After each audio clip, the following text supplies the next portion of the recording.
Hello and welcome to FanCookingTastic. Today we're getting saucy.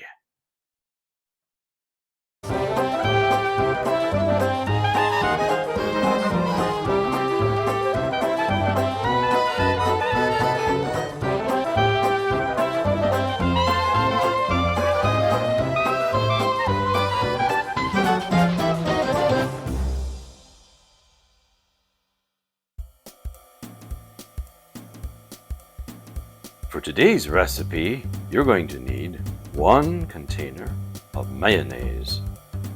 Worcestershire sauce, there's a grand debate on how that word is said.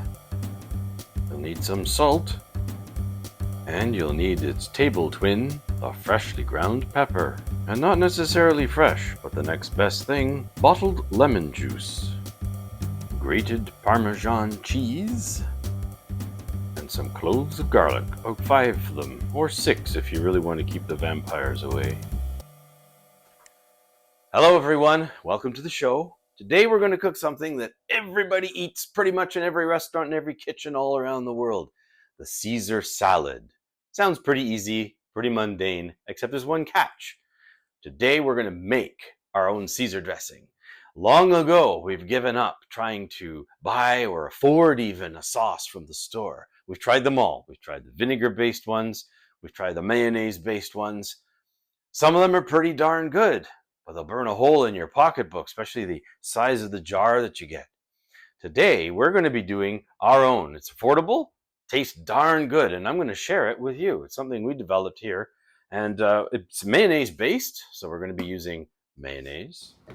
We're going to be using lemon juice, Worcestershire sauce, Parmesan cheese, garlic, and the table twins, salt and pepper, as well as a couple of gadgets. We're going to get into a couple of gadgets as we're cooking. Something kind of interesting about Caesar dressing.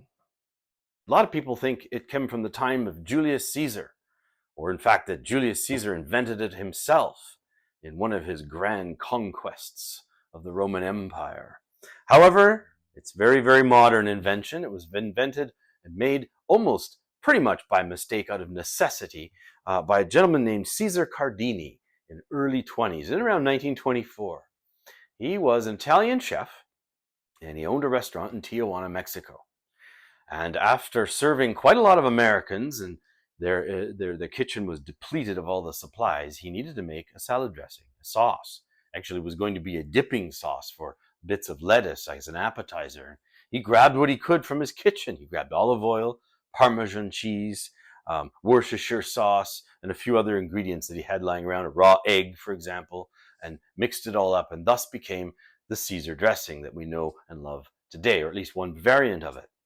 So today's variant we're going to make is an affordable, cost-saving, mayonnaise-based one. Mayonnaise, not salad cream or Miracle Whip, as some people know it. So, you know what? Let's get started, because this is going to be an affordable way of making a Caesar dressing. So we can begin with using our handy-dandy cutting board, and we get a nice big bowl from the cupboard. You're going to need a big, huge bowl to mix this in. Nice big, huge bowl. Let's blind the ceiling cam, shall we? We're going to get our garlic prepared. It's pretty easy. I don't have any secrets about unwrapping garlics. I keep our garlic in an amazing little jar, and it's got holes in it, so the air can get inside, but it keeps it dry and keeps it in the cupboard pretty well. And we're gonna do something really cool with this. No, I'm not gonna go chop, chop, chop, chop, chop, chop, chop, chop, chop, chop, and cut my fingers off. It's gadget showcase time. And this cool thing here is a garlic chopper. I've had this a long time. Inside, it's got little wheels that turn. I don't know if you can see that pretty easily, hopefully. And so you put your garlic cloves in there and you drive it around on your counter. It's kind of fun. And it's going to make a really horrendous noise. Give it a little whack. Add in some more. Don't put too many. You'll clog it and you'll end up getting huge chunks. You have to be patient, but this is a lot faster, let me tell you. than chopping it all over the board and trying to get meticulous tiny little pieces into your dish. So there's our garlic. The rest of our ingredients is all by another cool, awesome gadget we have in the kitchen, a plethora of measuring spoons. You will enjoy this meal. You will enjoy this meal. If you don't, I don't know what to do. No, I'm kidding. Hypnosis by Kitchen. Okay, so let's begin. Let's get all this stuff into, and one thing I find that's extremely useful for this is one of the paddles, one of these rubber paddles, because you want to get as much of this mayonnaise out of the container first. You cannot just add the ingredients and shake it all around. It doesn't work that way. You have to get it out into the bowl first. So this is the best way to scoop it all out as much as you can. Work it all out of the container. Now I'm using a what is this? 890 milliliter jar.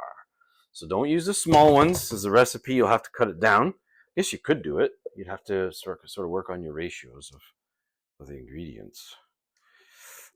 Okay, I'm almost empty here.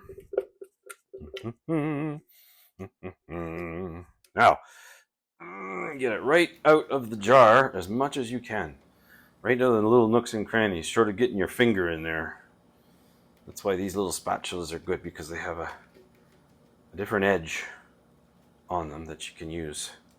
They got the different shaped edges, so you can get in there and get it all cleaned out. So that's pretty much it. Set it aside and just scrape off your scraper, because you're going to want every little bit of this in there. Just set that aside for now. And we're going to begin adding ingredients. But before I do, I'm going to get my good old stir spoon for afterwards, because we're going to mix this whole thing around. And now it's just a matter of dumping stuff right in. No particular order. Just going to set it all in there. We don't need to add, by the way, in case anyone's asking, we do not need to add an egg. That's already in the ingredients of the mayonnaise. But we're going to use good old shaky Worcestershire sauce, and that calls for 1.5 tablespoons. So we get our big old tablespoon here, and move the dish out here. We're just going to go there. We're going to fill up one of these things. It gives you. It actually kills the mayonnaise flavor and transforms it almost into a smoky-ish kind of flavor. There's 1.5. That's close enough. 1/4 teaspoon of salt. Now, you can measure it if you really want, or you can get real good and just sort of 1/4 teaspoon is sort of like a little thing. It's about like that, give or take.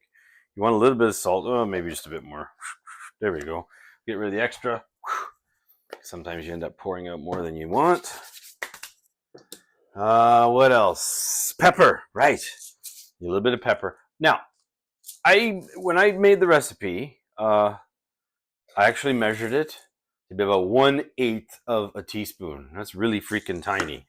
You tell me how anybody in their right mind gets one of these little things. Good shot for the book. How do you get one of these little things full of fresh ground pepper? So it works out to be about 11 or 12 turns of this thing, depending on how you have it set. We have our set very fine. You don't want to be dumping these whole cloves into your sauce. So here we go. 1, 2, 3, 4, 5, 6, 7, 8, 9, 10, 11, 12. Always do an extra for good measure. If I said 12, 13. One for good measure. Worcestershire salt, pepper, the garlic. Lemon juice. That's essential. Oh, it's spraying all over the place. And that is 1/2 teaspoon. Not much, but you need a little bit of acidity. Where is it here? This orange one. You need a little bit of acidity in and among all this nonsense. So you just let it, and if you like it a little bit more, well, just dribble a bit more in there. There's no exactness to this. You follow the recipe, you'll get one result. Then you start to tweak it for the kinds of tastes that you want. Same with the Parmesan. It doesn't call for much. It only calls for about a teaspoon. And so I just sort of, again, teaspoon. Well, that's good enough. Sure. Just a little Parm, maybe a little more. There we are. And that's about it. Looks good, doesn't it? Looks good, eh? You see, Cam? It looks yum. So now we just mix it around. Stir it around. Let's get all the ingredients in there. Mix it all around. Real good. You have to do your mixing here in the bowl. You can't do it in that jar, like I said, because it doesn't shake around that much. The whole point is to get the garlic and the liquids blended into the whole mayonnaise base. It doesn't take too long. Just blend that in, whip it in real good, because otherwise you'll get a pocket of garlic in the middle of your sauce or a pocket of lemon, and that just wouldn't be good. There's other uses for this sauce, by the way. We use it for dunking our pizza crust into. That's always really good. Sometimes if you got chicken nuggets, stuff like that. Other kinds of salad. Primarily it's Caesar salad. We toss it around. There. Now, the grand mystery. How do we get it back into the jar? Gadget time! And I gotta find it. But here we go. This thing fits perfectly inside the jar. And so for now, keep your spatula handy. We're going to need Sammy's spatula again here. For now, first of course, you just pour this in. Blob this in. Blob. Oh, it's nice. It's changed color. It's a little more golden, thanks to the Worcestershire sauce.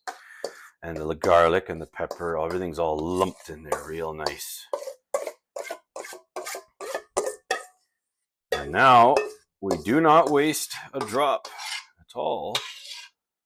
So first, we use our handy dandy, I know the side camera can see it, so the handy dandy spatula. Just scrape all that stuff off as much as we can. And then we grab all of the bowl. See, try and scrape it all out of the bowl as much as you can. Now, this is almost ready to be used, but honestly, you've got to let it sit a good 24 hours in the fridge before you're going to use it. Oh, wow, I made a heck of a mess there, didn't I?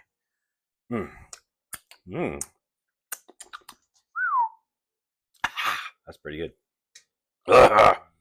Sappy. Whew, yeah. That's the stuff. Okay. Oh, we still need our scraper a little bit here, now that I thought about it, so I better rinse that off. Because I'm going to have a little bit stuck in here, see? So you got to use this just to help it come on out. So as you're getting through this show, you are learning about all little gadgets that we keep here in the FanCookingTastic kitchen.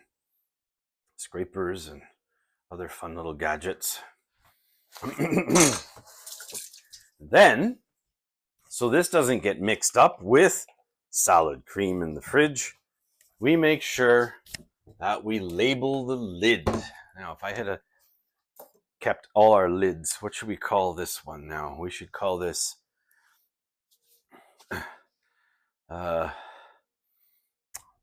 let's see. What was his name? His name was Caesar Cardini. Okay. We'll just go Caesar.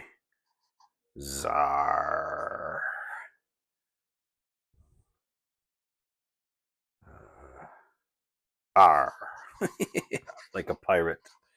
Sure. Caesar. There. Now we know. We put it in the fridge. There's our Caesar dressing sauce. All back in the jar. Always good, till it said. This one was 2025 April. Long gone before then, let me tell you. Pop it in the fridge. And away we go. Now, when we build the salad, which we're not going to show you that because that's kind of mundane. But if you watched our pizza episode, a great thing to add, you can add croutons. A great thing to add is bacon.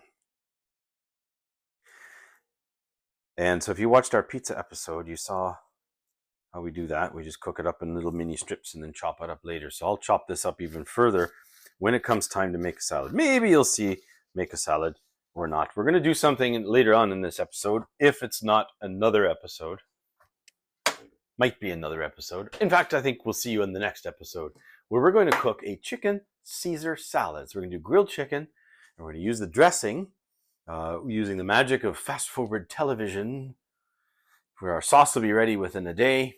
And we'll use that dressing in our salad for a great summertime, not so heavy dinner. Until then, enjoy. For more FanCookingTastic episodes, click these links that seem to be filling up my kitchen. And please like, comment, and subscribe.